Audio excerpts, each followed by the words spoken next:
Okay, what we're going to do here is we're going to solder a piece, but we're going to solder it straight up and down. That way you can see how tough it is to solder up in the up direction. Hook on there just to go around and make it a little easier, and I don't have to be doing this. Okay, make sure you got your glasses on, a wet rag ready to go, and your tank. A little bit more heat with the yellow tank, automatic turn on. Which one do we want to do first? I like to do the bottom. That way the top is a lot easier. I heat up in the middle, both sides. Start testing the bottom.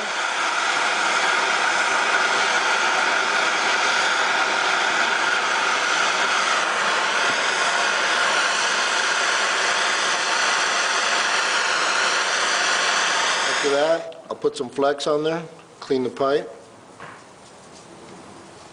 And then I can cool it down with a wet rag, slowly.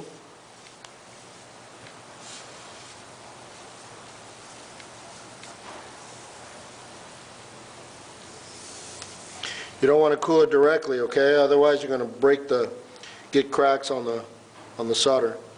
Then after that, slowly work your way down. After about a minute or two,